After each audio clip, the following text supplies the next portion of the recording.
Hi, this is Debbie, and today I have a simple card with watercoloured eggs. I love repetition and pattern, and 3 eggs in a row are perfect for spring. I saw a tutorial by Sharon Stevens on Skillshare and love the page of eggs she painted. Seriously, a great tutorial and worth watching. I will leave links in the YouTube description, and there will be more details on my blog too.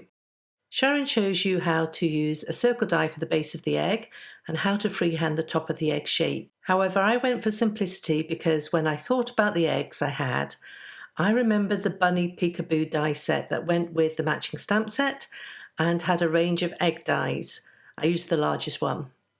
I wanted to ensure the perfect placement on a mini slimline rectangle die, and so I cut a piece of Fabriano Artistico extra white cold press watercolour card and measured along the length of the die cut, marked it with a pencil halfway, drew a line at that point and centered the die over the line before tracing around it.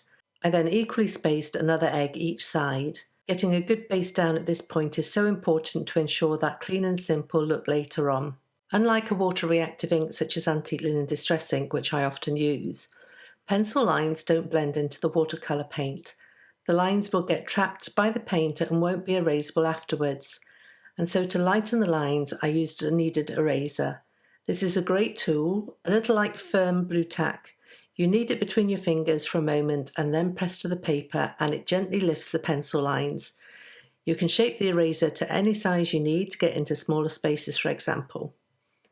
Having lightened the lines, I then planned out my colour choices. I spent quite some time looking at birds' egg colours. I wanted the eggs to represent birds I see here in the UK. The first egg I painted represented a hedge sparrow with cool neutral colours and markings radiating up the egg.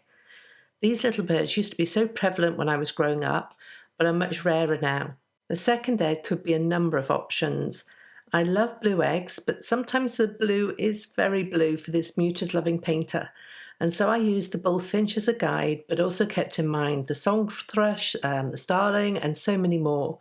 It's surprising how many birds that lay blue eggs there are. For the third colour, I wanted another paler option and decided on the robin. In the UK, robin's eggs are pale mottled with a warm brown. My egg probably ended up deeper in colour than real life. However, I was happy with these colours and how they turned out. When painting the base layer, I kept in mind the number of times I've painted balloons and similar simple shapes. The aim is to have a highlight area and then deeper tones around the edges. I didn't want to go too dark in colour at this point, as I knew that adding the markings over the top would add more depth. However, on hindsight, if I was painting this again, I'd go a bit darker for more definition. In real life it looks fine, but on camera and then later when photographed, the colours can get washed out. Talking of cameras, I apologise, I had real difficulty while filming this, keeping the exposure correct, and I find it hard to adjust in editing later on. I still wanted to share this video with you though, because I liked how the card turned out in the end. You've probably realised that this section is painted in almost real time. I have taken your feedback on this, which I really appreciate you taking the time to let me know, and now as I edit these videos I'm much more conscious to include sections of the painting at a slower speed. However, I will speed up sections as they repeat for each egg, while keeping to more real time as I add each new layer. I'll play some music now and I'll be back soon.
Because I felt I'd lost the correct colouring for my third egg, the robin's egg, I turned to my white gouache and, using it directly from the tube for maximum opacity, I added small white squiggles.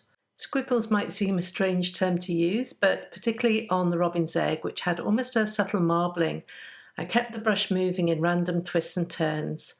On my blog post, I'll leave some links to the references I used when looking up the eggs that I used as the basis for my colouring. I often get asked about splatters, so I thought I'd pop a little section in here using a scrap piece of black card for maximum contrast against my usual white gouache. The main brush I used for painting the eggs was a synthetic size round 4.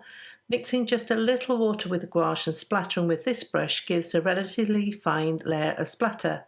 However, by adding more water to the gouache mix and using the same brush, I get much larger dots of splatter. So the amount of water you use when splattering is key. As you would expect, brush size also plays a part. The fine detail brush I used was the synthetic round size 2/0, a much smaller brush than the size 4 I was using. Splattering with this brush gives a finer splatter, but the rules of how much water you include still apply. You can get larger splatter with a small brush simply by adding more water. I'd use the fine detail brush to add markings to the eggs, but while I was doing so, I couldn't help but think that a light splatter would add more detail and also texture. The gouache is thicker, and so the gouache speckles add a fine grit style texture which is very egg-like. On this clean styled card, I didn't want splatter everywhere though, and so I drew around the egg dye in the same way I had for the painted eggs, but this time on printer paper, and using a pair of scissors cut around the inside area of the egg. I then laid this rough mask over each egg and added white gouache splatter. I also added paint splatters too where appropriate for the colour markings. I set the panel aside to dry while I worked on the rest of the card. I pulled out the Reverse Welcome Spring sentiment strips from Simon Says Stamp, which had the perfect greeting for this card. I love these sentiment strips, they are so easy to add to your card. I used a cutting mat, clear ruler with grid and a metal edge, and a craft knife to cut out the greeting from the rest of the piece. At this point things were looking a little too simple. I wanted to include craft card for that homely, natural feeling, but I felt this little watercolour panel would be slightly lost if mounted directly to a craft card base. And so I switched things up a little and stamped the Friendship Text background set in clear embossing ink on craft card. This gives a subtle tone-on-tone effect. I then die cut the stamped card with another mini slimline rectangle die, the one just larger than my watercoloured piece. I thought some twine would fit with the theme. I did try tying it around the watercolour, but it covered up too much of one of the eggs and distracted from that clean pattern. Instead, I wrapped the twine around the craft panel 3 times. It adds just a touch of texture and fits with the theme while not being too distracting. I added the craft panel to a mini slimline card base cut and scored from ivory card, and then added the watercolour piece on top before finally adding the sentiment. Each piece used layers of foam adhesive to give dimension. Finally, I accented with a Sea Breeze and Nuvo egg droplet, and then an eggshell pearl held in place with Gina K Connect glue. Well, that completes my Spring Eggs card inspired by the Sharon Stevens tutorial over on Skillshare, and also the bird eggs to be found in the UK. I'll leave links below to Sharon's tutorial and my blog too, where I'll also list places where you can check out eggshell colours and markings. And finally, the products that I used today. Thanks for joining me. I hope you've enjoyed this tutorial, and if you want to see more, I've put 2 videos up on the screen for you to check out. Thanks, and I'll see you next time.